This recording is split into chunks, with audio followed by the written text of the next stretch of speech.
नमस्कार, स्वागत है आपका। मैं हूं अनामिका पांडे। मीनाक्षी बुलेटिन में साथ है, लेकिन आपको ये बता दें कि भगवान श्री कृष्ण की जन्मभूमि मथुरा बीजेपी ने एक बार फिर यहां से हेमा मालिनी को मैदान में उतारा है। और उनकी कैसी है तैयारी, किन मुद्दों के साथ वो चुनावी मैदान में है और वो यहां की जनता हेमा मालिनी के बारे में क्या सोचती है, देखिए हमारी सहयोगी सुचरिता की यह खास रिपोर्ट।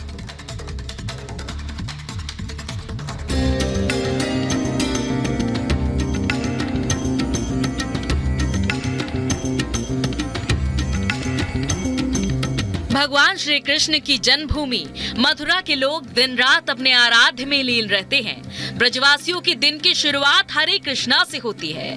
कुछ वैसी ही शुरुआत अभिनेत्री हेमा मालिनी की भी होती है।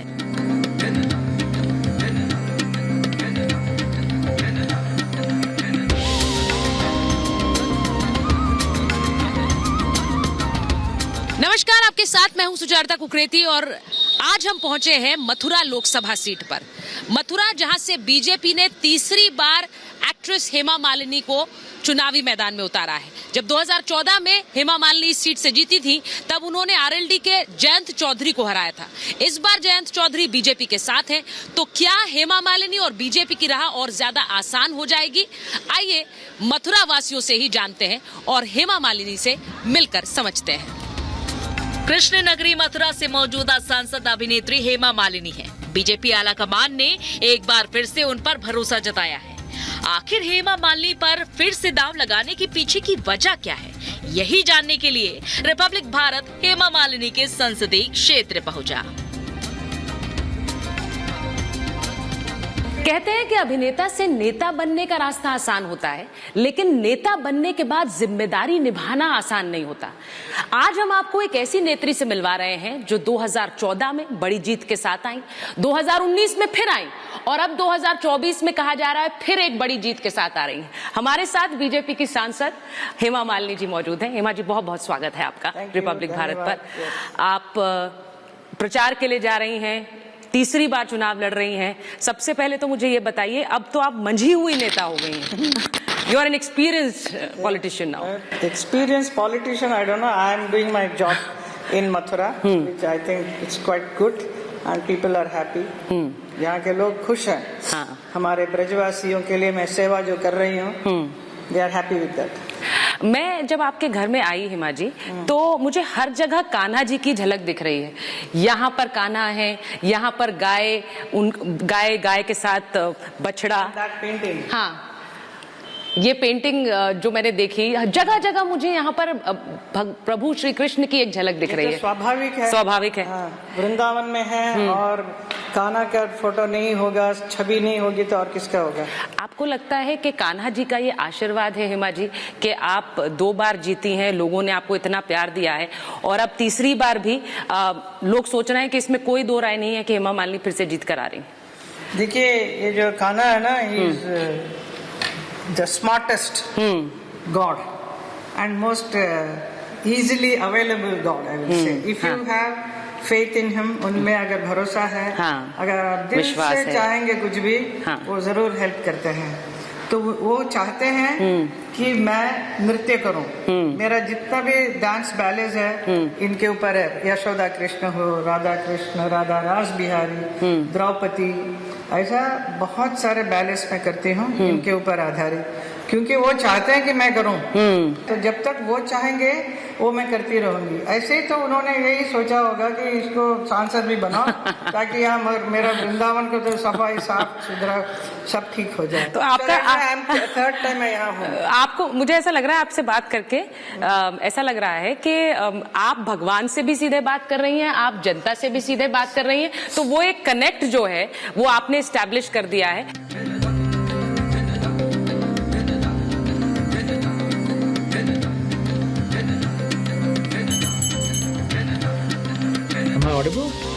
सियासी चर्चा के इतर उन्होंने धर्म जी के फैंस को भी निराश नहीं किया और उनके बारे में विस्तार से चर्चा की।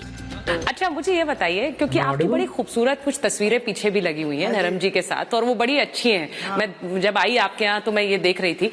तो जब आप पहली बार लड़ी और अब आप तीसरी बार लड़ रही हैं, तो धर्म जी क्या कहते हैं? उन्हें लग रहा था कि आप इतना लंबा एक राजनीतिक करियर जी लेंगी इस तरह? नहीं, उनको मालूम नहीं था। अच्छा।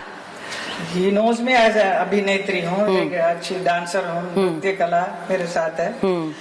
बट उन्होंने डेफिनेटली ये नहीं सोचा कि मथुरा में मैं ऐसे बस जाऊंगी इतने साल।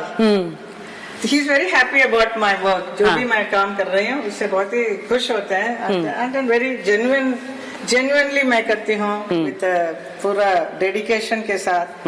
वो सब जानते हैं। तब कोई भी कुछ भी गलत कुछ बोल दिया तो बहुत अपसेट हो जाते हैं। बात धर्म की हो या धरोहर की, विकास की हो या विरासत की, नीति की हो या नियत की, पीएम मोदी और सीएम योगी देश हित को हमेशा तरजीह देते ही रहे हैं।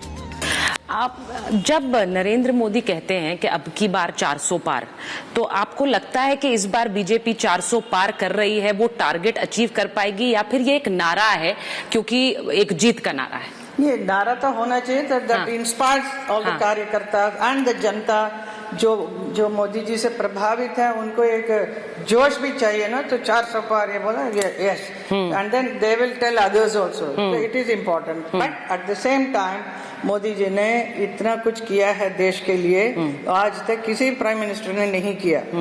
मैं इतने अच्छी चीजें जो देश को इतना आगे लेकर गया है, इतना विकास किया है, तो विकसित भारत हो रहा है। अभी और टाइम लगेगा, एकदम फर्स्ट क्लास हो जाएगा। इसके लिए पूरा उन्होंने फाउंडेशन लगाते लगाते यहाँ तक पहुंचे हैं, जस्ट इन 10 years टाइम। सो मैं भी सौभाग्य है मेरा कि उसी 10 साल में यहाँ पे मथुरा का विकास मैं कर रही हूँ।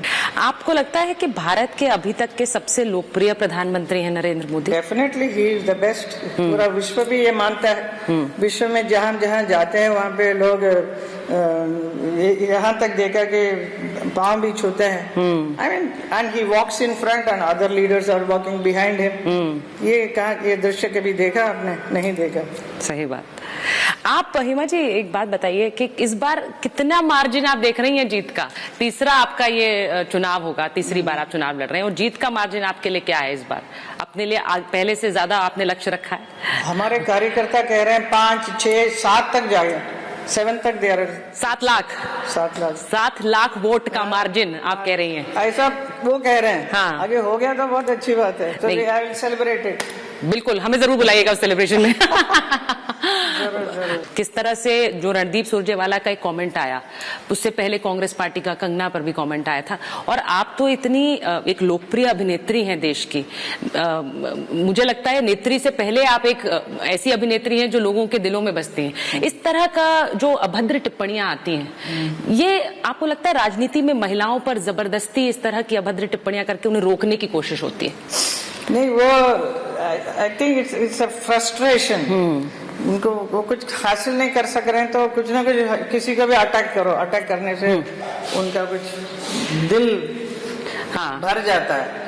बट ये अच्छा नहीं है कि महिलाओं के ऊपर ऐसा कुछ भी बोलना। बट इसका जवाब तो योगी जी ने बहुत अच्छी तरह से दिया था अभी हाल ही में, बिल्कुल, हमारे मीटिंग में। और very beautiful answer for that. और उन्होंने कहा कि मातृशक्ति पर हमला है। तो मुझे लगा कि उस दिन सबसे पहला जो रिएक्शन एक था वो योगी आदित्यनाथ का आया था इस हमले पर। तो योगी आदित्यनाथ इस बार यूपी में 80 सीटों का टारगेट रख रहे हैं बीजेपी के लिए। आप योगी आदित्यनाथ की लीडरशिप को कैसे देखते हैं यूपी के लिए? ब्यूटीफुल। आज तक कभी ऐसा नहीं था। These are the two leaders who have done wonders for the country. ये उत्तर प्रदेश जिधर कोई आना नहीं चाहता था, इतना घबराते थे। मुझे भी जब मैं फर्स्ट टाइम आई तो हमारे घर में भी ओहो उत्तर प्रदेश में पता नहीं कैसा होगा, क्या होगा, वेरी वरीड। बट जब से योगी जी आ गए, पूरा completely change, he has change the whole look of Uttar Pradesh. इतना लोग आ रहे हैं इन्वेस्टमेंट के लिए, बड़े बड़े industrialist are ready to come now, and first they are very scared to come. उन्होंने बोला कि मैं भी पूछती थी आप आइए ना हमारे मथुरा में कुछ कीजिए, तो वो कहते थे उत्तर प्रदेश में नहीं। Like that they used to answer. Now today they are ready to come. So it's a very big thing. What a change he has brought.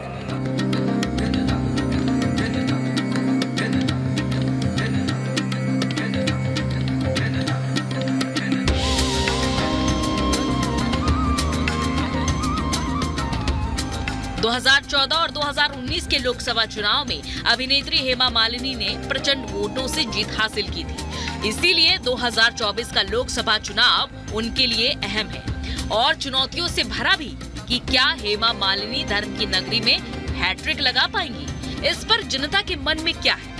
Mathura में हेमा मालिनी अपने प्रचार में व्यस्त हैं, लेकिन इस बीच मथुरा के लोग इस चुनावी समर को लेकर क्या कह रहे हैं, क्या सोचते हैं। यहाँ से हेमा मालिनी चुनाव लड़ रही हैं, उनकी वापसी की उम्मीद कर रहे हैं आप या नहीं? यहाँ तो 100% वापसी होगी, क्योंकि यहाँ सभी ब्रजवासी मोदी योगी के दीवाने हैं। अच्छा। मोदी जी को हम तो भगवान का कोई अवतार ही मानते हैं, क्योंकि जो देश के लिए इतना सोच रहे हैं, हमारे देश का पूरे विश्व में डंका बजा रखा है, तो मोदी और योगी तो युग पुरुष हैं, उनके सब दीवाने हैं यहाँ। ये बताइए कि यहाँ पर चुनाव में कौन लड़ रहा है? बीजेपी से हेमा मालिनी? बीजेपी से हेमा मालिनी और कौन है? सुरेश सिंह खड़े हुए हैं कांग्रेस से। इनका बहुत बड़ा अंतर रहेगा, कम से कम 4 लाख वोटों से हेमा मालिनी की जीतने की संभावना है। 4 लाख वोट से जीत जाएंगी? हाँ पक्का 4 लाख से। तीसरी बार लड़ रही है। तो पहले भी 3,11,000 से कुछ के आसपास जीती है, इस बार और ज्यादा दीजिए। कैंडिडेट दूसरा सेकंड नंबर कैंडिडेट है, उसका कोई अस्तित्व नहीं है मथुरा में, कोई अस्तित्व। अच्छा, पहली बार जब जीती थी तो जयंत चौधरी को हराया था, इस बार तो जयंत चौधरी साथ आ गए। जयंत चौधरी साथ आएंगे तो उनका जो लाभ मिलेगा बीजेपी को निश्चित तौर पे। और जो विपक्ष में तो कोई है ही नहीं, विपक्ष में तो जो कांग्रेस से प्रत्याशी है उनका कोई जनाधार नहीं है, तो जो कांग्रेस के मुश्किल से 50,000 वोट। अच्छा, जनाधार नहीं है, यहाँ पर किसका आधार है, किसका जनाधार है? यहाँ हेमा मालिनी का बीजेपी का जनाधार है। कृष्ण जन्म स्थान यानी मथुरा यानी इसको लेकर एक संघर्ष हमने देखा है पिछले कुछ समय में, उसे लेकर योगी जी ने भी कई बयान दिए हैं। ये कितना बड़ा मुद्दा है? ये मुद्दा बहुत बड़ा मुद्दा है सनातन के लिए, तो ये सबसे अहम मुद्दा है। जहाँ अभी अयोध्या का मंदिर बन चुका है, काशी बन रहा है, और अब बारी जो है मथुरा की है। जो इस नारे से सहमत हैं आप पंडित जी, जो कहते हैं कि अब मथुरा की बारी?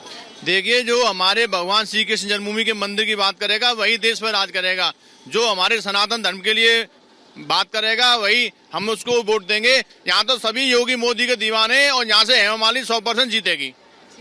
तो ये जनता की राय है यहाँ मथुरा से, क्योंकि प्रचार में हेमा मालिनी है और उनकी एक एक तस्वीर भी आपको दिखा रहे हैं, लेकिन तस्वीर वोटर के मन की जानना बहुत जरूरी होता है। मथुरा से बीजेपी उम्मीदवार हेमा मालिनी ने 2014 में आरएलडी प्रमुख जयंत चौधरी और 2019 में कुंवर नरेंद्र सिंह को मात दी थी।